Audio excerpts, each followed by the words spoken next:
Hello, my friend. Stay a while and listen.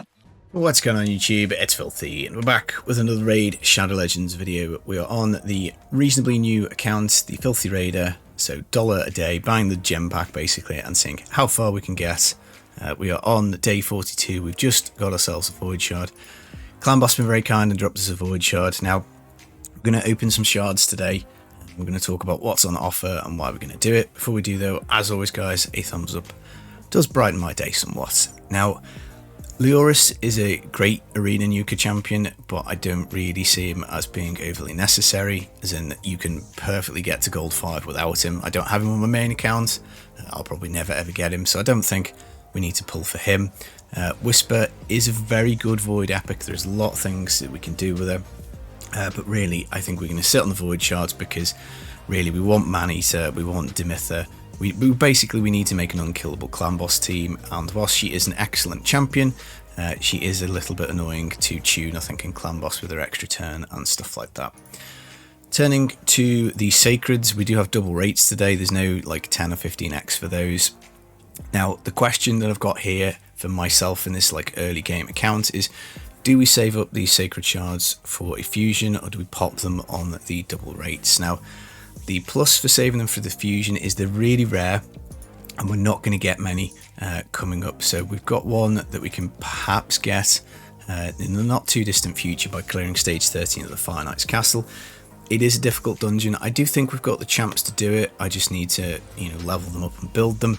That would give us a third Sacred, and then I think in the daily logins we're not too far off another one. So depending on when the next fusion, I suppose it is a month away, so chances are we will have a new fusion by then, and we'd have 4 Sacreds, and yeah, maybe that would be enough. Now I can't see us getting the one out of Brutal at all, the Brutal campaign, and until we get up to basically Nightmare Clan Boss, and we're clearing the top chest here, we're just not going to see Sacred. So it's a question of, do we save up for a fusion or do we pop them now?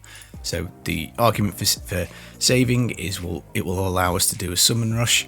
The downside obviously is we don't get the 2x potentially, and also the roster at the moment is very early. We've got some nice champions, we've got plenty of champions to 60. It's not a case of we've run out. We've got Rector Drath, Magnar, Zargala, Tyrell.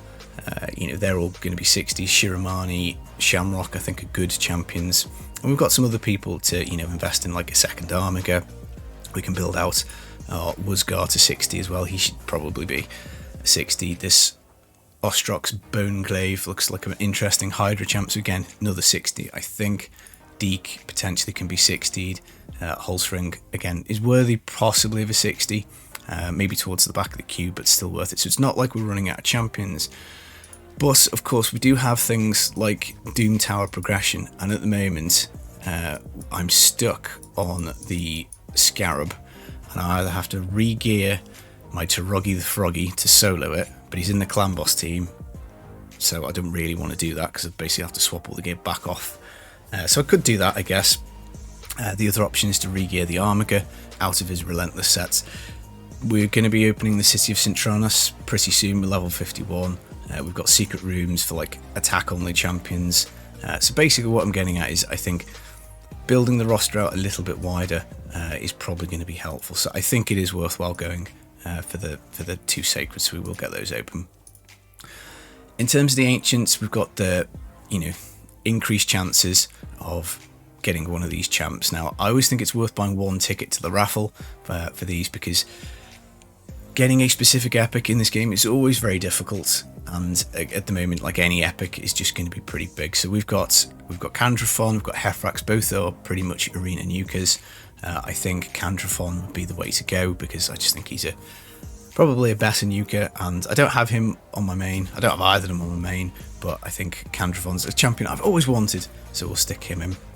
And then we've got Thylessa or Royal Guard. Now, we've got AoE drop down defense. If we didn't, I would probably pick her up, but I think the enemy max HP of the Royal Guard is going to be the way to go. So we're going to do 1 shard for the Ancients for these 2, just to see if we can get lucky, and then we'll pop both the Sacreds. And basically we're committing really to not getting the next couple of fusions done until we've cleared Nightmare we actually start to get some kind of inflow of Sacred Shards. Of course, we want Ultra Nightmare Clan Boss, and again, whilst I'm pretty confident we're going to have a Nightmare team out of the roster with what we've got, Ultra Nightmare I'm not so sure, so we will need potentially some more champions. So yeah, let's do it. Let's pull one Ancient Shard and see where we go. Wish me luck.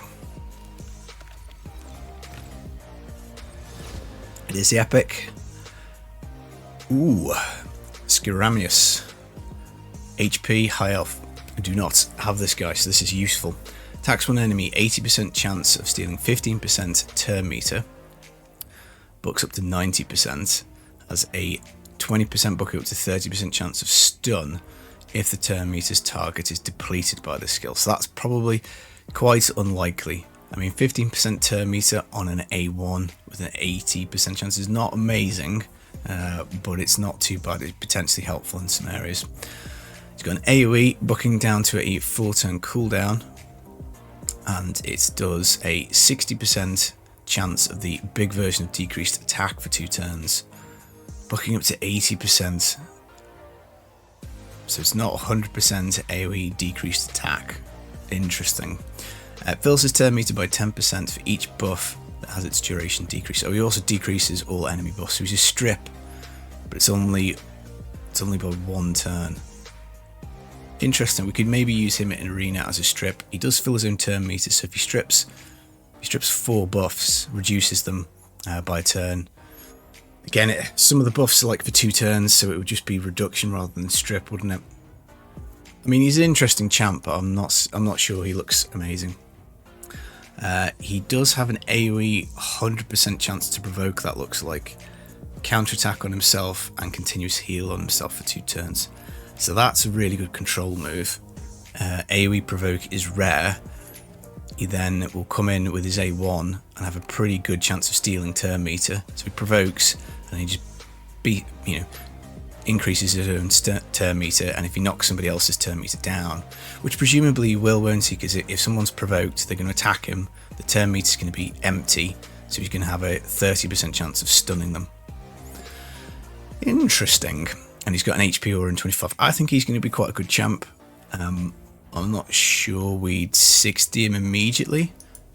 He's possibly not like better than some of the other champs we've got, but an interesting epic. High Elves faction is looking pretty stacked now. I mean, we got a High Elf epic. It just wasn't Royal Guard. Right, let's do the super fun stuff, the Sacreds. Now, I can't honestly expect to get any gold out of these. We've had 2 legendaries out of the 3 Sacreds that we've opened, so I'm much more expecting something like a Horden, because RNG, evens out over time.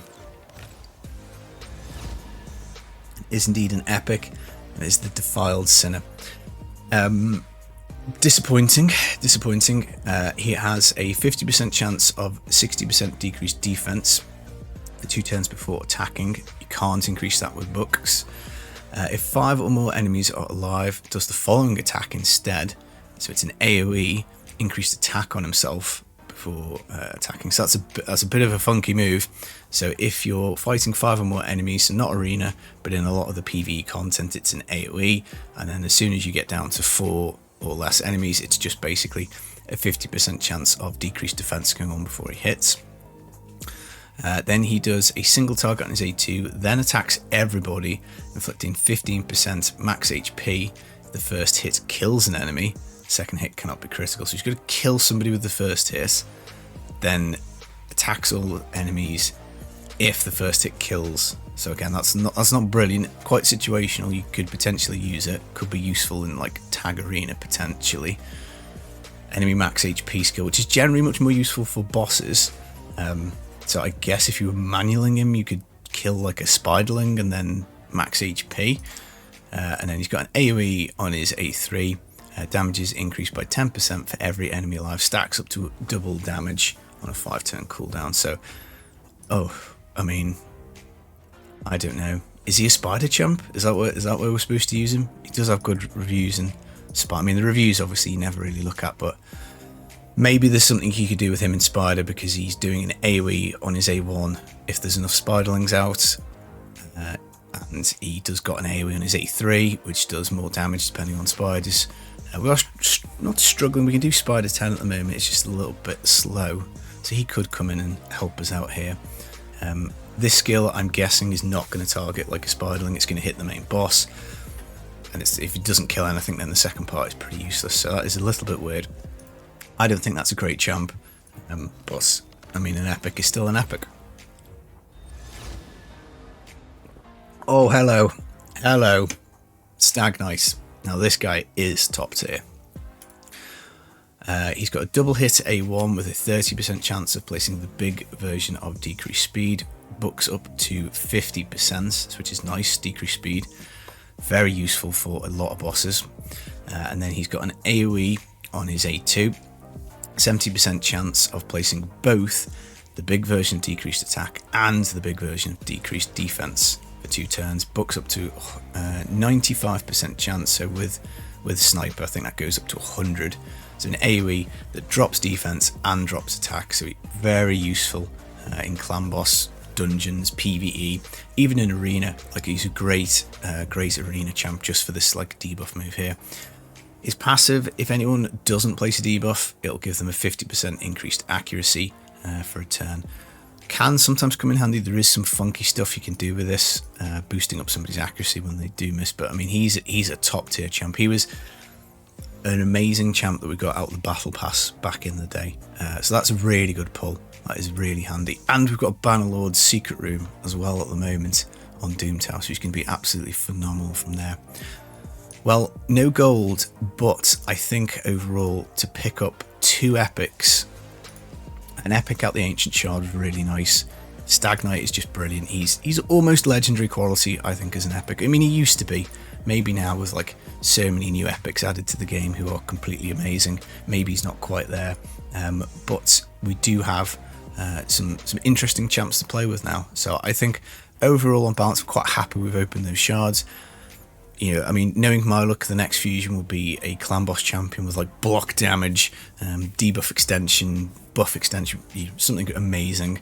And I will look back at this video and regret it, but for the time being, I think I'm quite happy. Stag Knight's a definite 60, and those, Defiled Sin is not great, but I don't think we've really got many undeads. We've got 2 epic undeads now, so maybe we can bridgehead ourselves into the first faction war boss clear for undead. So interesting times.